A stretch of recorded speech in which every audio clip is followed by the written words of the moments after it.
هنبدأ فيلمنا مع ميك، واللي بيكون رايح النادي بتاعه بيكون ميك لاعب فنون قتالية محترف وكسب ماتشات كتير قبل كده، بس في مرة بيتصاب إصابة جامدة ومش بتخليه يلعب لفترة كبيرة، وبسبب إنه بقى قاعد في البيت ومعهوش فلوس فبيقرر يرجع يلعب تاني، وبيخش على صاحب النادي وبيقول له إنه عاوز يرجع تاني، بس هو بيقول له إنه متصاب ولسه قدامه فترة عبال ما يرجع لمستواه تاني. بس ميك بيعرض عليه إنه يتحدى أحرف واحد عنده، ولو كسبه هيخليه يرجع تاني، وفعلا بيلاعب أحرف واحد عنده وبيكون قرب جدا من الفوز، بس بيترخي دراعه في آخر لحظة وبيخلي اللاعب التاني يقدر يخنقه ويفقد وعيه، ولما بيفوق بيعرف إن مسيرته في اللعبة دي انتهت، وبيقرر انه يسيب البلد وبيلم حاجته وبيديها للاطفال اللي كان بيدربهم، وبيروح لمدينه جديده، واول ما بيوصل بيروح يدور على شغل وبيلاقي شغل في مستشفى كعامل بنا، وبتقول له السكرتيره انه هيبدا شغل من بكره، وتاني يوم بيروح على موقعه ويستلم شغله وبيتعرف على عامل هناك اسمه دياز، وبيقول له دياز انه متجوز وعنده طفلين وانه كان متربي في ملجأ الايتام اللي كان في المستشفى، ولما سمع انهم عاوزين يهدوها جه يتطوع علشان يشتغل معاهم، وبيتعرف دياز على ميك بسهوله علشان كان اتفرج عليه في ماتش قبل كده، وبيبقوا صحاب وبيسهروا مع بعض كل يوم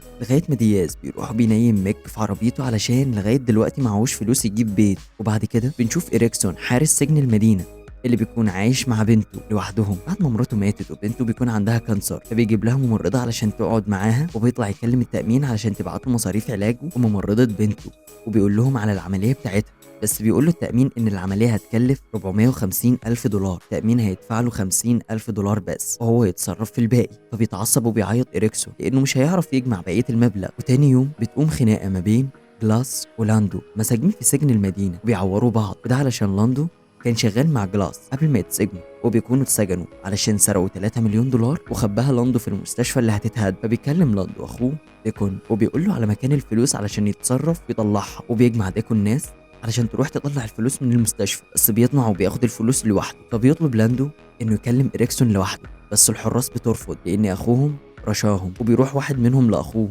يقول له على اللي لاندو عاوز يعمله. وتاني يوم بيروح إريكسون علشان يتكلم مع لاندو، ولما بيسأله هو عاوزه في ايه بيقول له على حكايه ال3 مليون، وبيقول له انه لو ساعده هيديله الفلوس اللي هو عايزها علشان يعالج بنته، بس إريكسون بيتنرفز عليه جدا وبيضربه لغايه ما الحراس بيقوموه من عليه، وبيروح إريكسون وبينقله لاندو المستشفى السجن تاني، وساعتها بيروح له إريكسون المستشفى علشان يعرف بقيه الحكايه وانه هيساعده في مقابل انه يعالج بنته، وبيعرف ديكون اللي عمله لاندو، وبيكون اخوه بيخليه يراقب إريكسون. وتاني يوم بيبان على إريكسون انه خايف لانه طول عمره ظابط شريف وعمره ما قبل رشوه من حد، وبيحضر شنطته بالحاجه اللي هيحتاجها زي الحبل والكشاف والمسدس، وبتكون الممرضه مشيت فبتجيب بنته صاحبتها علشان تقعد معاها في البيت بدل الممرضه، وفي الوقت ده يتحرك ديكون مع العصابه بتاعته على المستشفى، وبيكون مقرر انه هيمشي ورا إريكسون زي ما اخوه قال له. وفي الوقت ده بيكون ميك شغال وفجاه بيلاقي دولار واقع على الارض، فبيدور شويه وبيلاقي شنطه سودا وجواها فلوس كتير، فبيقرر انه هيرجع بعد ما يمشوا علشان ياخدوها، وهم ماشيين بيعرف ان ده اخر يوم شغل ليهم علشان الديناميت اتزرع في المستشفى وهينسفوها الساعه 5، وبيودعهم المشرف وبيقبضهم علشان يمشوا، وبيكون ميك ماشي مع دياز وبيقول له انه نسي بطاقه العمل بتاعته في المستشفى وهيرجع يجيبها بسرعه، وبيديله الدولار اللي لقيه وبيقول له يقطع لي التيكت قبل ما يرجع، وبيرجع بسرعه للمستشفى من غير ما حد ياخد باله، وبيلاقي 3 مليون دولار في 3 شنط، وبيحس بسعاده لانه اخيرا لقي فلوس، وهو فرحان بيسمع صوت حد جنبه فبيلم الفلوس وبيطلع بيها، وهو طالع بيلاقي إريكسون. وفي نفس الوقت ده بتوصل العصابه لمكان الفلوس، لما بيوقفهم الحارس بيقول له انهم تبع الشركه المسؤوله عن هدم المستشفى بعتهم يعملوا صيانات، بس الحارس بيقول لهم ان فاضل 90 دقيقه بس والديناميت ينفجر، وهم بيتكلموا بيعرف الحارس كانت حبيبه ديكون فبتقتله قبل ما يبلغ عنه، وبيخشوا المستشفى علشان يدوروا على إريكسون ويدلهم على الفلوس، وهم طالعين بيشوفوا ميك فبيروح طالع للدور الثامن، وهو ماشي يخبط في ماسوره وبتعمل صوت تسمعه العصابه وبتطلع تدور عليه، بس هو بيخش اوضه وبيخبي الفلوس وبيطلع بره الشباك علشان يستخبى، فبيلاقي ان إريكسون كمان كان مستخبي زيه، وبيعرف انه مش لوحده اللي بيدور على الفلوس. في الوقت ده بيروح دياز لميك المستشفى علشان يطمن عليه، واول ما بيوصل بيشوفوا العصابه وبيتلاقيه معاه دولار من الفلوس، فبيفتكروا ان هو اللي معاه الفلوس، فبيسالوا ديكون عن مكان الفلوس، بس دياز بيبقى مش عارف هو بيتكلم عن ايه، فبيخلص عليه وبيشوفهم مايك وهم بيقتلوا صاحبه، فبينادي عليهم علشان يعرفوا مكانه، وبيقرر انه ينتقم لموت صاحبه، وبيطلع واحد من العصابه اسمه مين علشان يدور عليه، بس بياخد مايك منه السلاح وبيضربه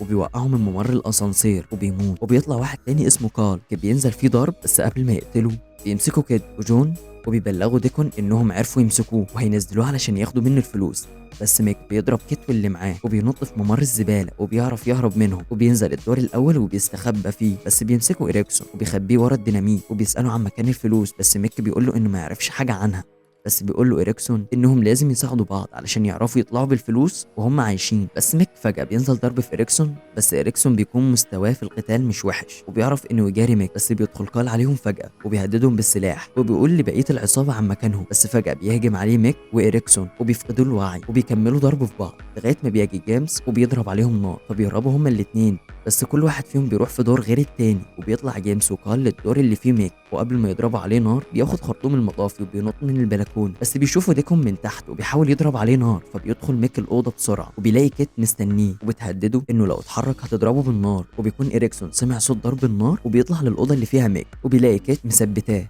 فبيحدف عليها ماسوره حديد، فبترجع وتقرب من الشباك، واول ما بتبقى جنب الشباك بيضربها ديكون علشان بيبقى فاكرها ميك وبتقع وبتموت. وبيبقى ديكون زعلان عليها جدا وبيقرر انه هيقتلهم هما الاتنين. وبيكون إريكسون مع ميك بيقنعوا انهم ياخدوا الفلوس ويمشوا، بس ميك بيبعدوا عنه وبيكتشفوا ان ميك متعور، فبيعالجوا إريكسون وبيوقف النزيف اللي في دراعه. في الوقت ده بيطلع جيمس وكال علشان يدوروا عليهم، بس بيهاجمهم ميك وبيخلص عليهم وبيطلب منه إريكسون انهم يهربوا من ديكون، وبيقول له ان الديناميت قدامه نص ساعه وينفجر، بس ميك بيرفض وبيساله عن سبب تدويره على الفلوس. فبيضطر إريكسون انه يقول له على حكايه بنته وانه مضطر انه يساعدهم علشان ينقذها، فساعتها بيصدقوا ميك وبياخدوا المكان الفلوس وبيديله شنطه من ال3 شنط علشان يعالج بيها بنته، وبيقول له انهم هيخرجوا من الباب الخلفي للمستشفى وان فاضل 10 دقايق بس على ميعاد الانفجار. فبيتحركوا، قبل ما بيوصلوا للسلم بيكون ديكون وجون وصلوا وبيضربوا عليهم نار، فبيحاول ميك وإريكسون انهم يهربوا وبيفتحوا باب السلم الخلفي، فبيروح إريكسون عشان يفتح الباب اللي بيكون مقفول بقفل وبيغطيه ميك علشان محدش يعرف يضرب عليه نار، وبيعرف إريكسون انه يفتح الباب وبينادي على ميك علشان يجي معاه، بس ميك